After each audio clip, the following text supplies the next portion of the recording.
Along with most medical billers being females, I just had to throw that in there. Physician and other healthcare providers' offices is where most medical billers work. In today's video, I'm going to be discussing my favorite topic, which is physician medical billing. Keep watching if you're interested.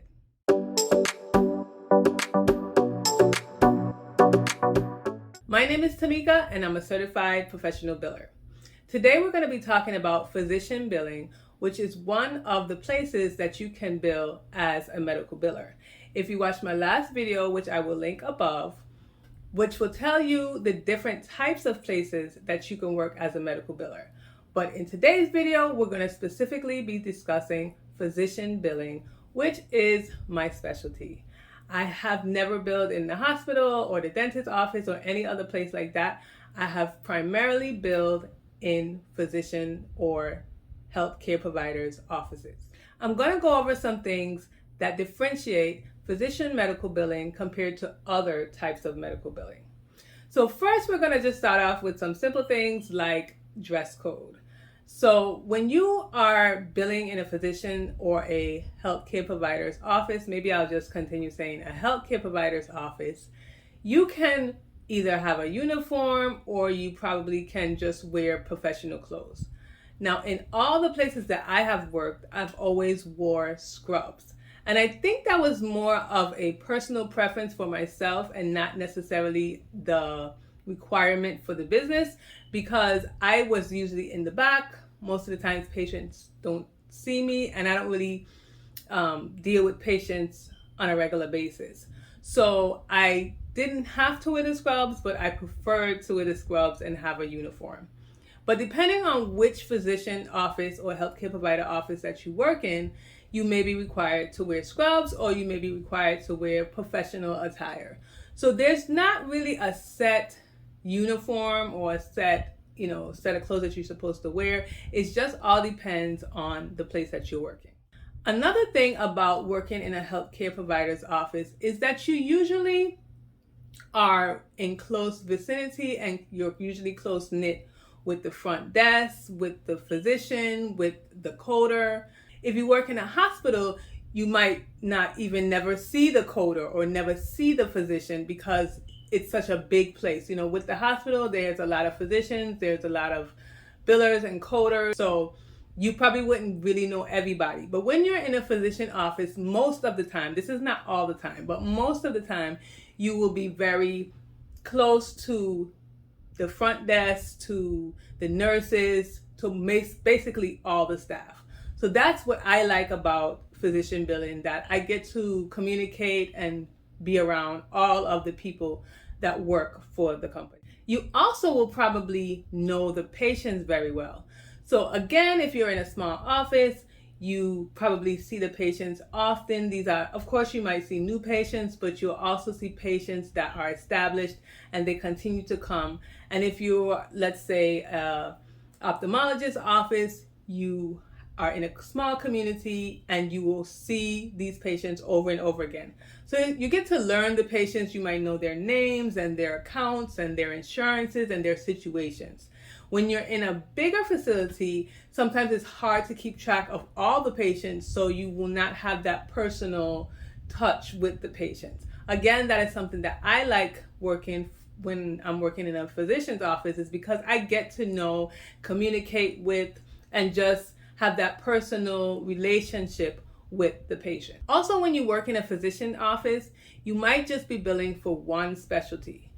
There are some physician offices that have multi-specialties, so it's not a guarantee that you'll only be billing for one specialty, but most of the time when you do bill for a private practice, it is for one specialty. If it's a mental health office, then you might have more than one provider doing mental health, but the specialty is still the same. In a physician's office, we bill the professional fee, and we bill that professional fee on a CMS 1500 form, or it's called a HCFA form. I've done a video about that. I will link that above, but that's the form that we usually use if we're sending it by paper.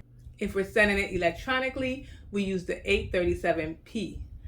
When you send claims through the hospital, you have to send it on a UB04 form and you use the 837I. So there's a little difference with that. So if you're accustomed to billing for a physician and then you go and you work for a hospital, you may use a different form. And the UBO form is completely different from the HCFA form. And you have to learn, I wouldn't say that it's hard, but you do have to learn where to put things. That basically has some of the same information like demographics and stuff like that. But when it comes to the actual codes and revenue codes and diagnosis and stuff like that, it goes in different spots and the form doesn't look the same. Even if your provider does services in the office and in the hospital, you would not be billing for the facility fee. You would be billing for his professional fee. So if he does a surgery or he or she does a surgery in the hospital, then you would still bill it on a HCFA form. It would be, the billing service place would be the hospital, but you're billing for the doctor's professional fees. When you bill for a physician's office, you'll be billing for his professional fees, whether or not he does his services in the office or in the hospital. We also use Superbills or encounter forms in a physician's office. Now, if I'm not mistaken, in the hospital, you also use encounter form. I'm not sure how it exactly looks, but as far as the physician's Superbills and encounter forms, it has on your procedure codes, it has on the patient's basic demographics, the ICD-10 codes, payments and signatures and stuff like that. So I'm assuming the hospital has the same types of form. It may not look the same though. So again, we have Superbills, or they're called encounter forms, and I've done a video on that as well. You guys just have to watch my videos because I've done a good bit of videos that kind of explain all these little pieces because everything seems to work together. So you have to know about different things. But I've done a video, so if I can't link that one above, I will definitely link it below. So Superbills is what we use in the office. For me, I've always created the Superbills. A lot of times the practice management systems that you use have Superbills already in them. But for me, I like to create the Superbills for the offices that I work for so that they can be personalized to that office. Most of the time, Superbills may have on a lot of procedure codes and diagnosis codes that you don't usually use. For me, a Superbill is supposed to be personalized to the office with the codes and the diagnosis codes and the CPT codes that the healthcare provider uses on a regular basis, so they don't have to be scrambling trying to figure out what the codes are. Of course, there'll be some codes that are not on there and you'll have to find them, but that's for rare stuff that you don't do all the time. And one of the main things is that a biller in a physician's office may also be the coder. The biller may also be the office manager. The biller may also be the front desk person. So there are a lot of duties that a biller can have when they're in a healthcare provider's office. In the hospitals, you usually are a biller. You usually are a biller who has a specific duty or a specific part of the revenue cycle. So that's the main difference as well. In my opinion, I really like being a physician medical biller.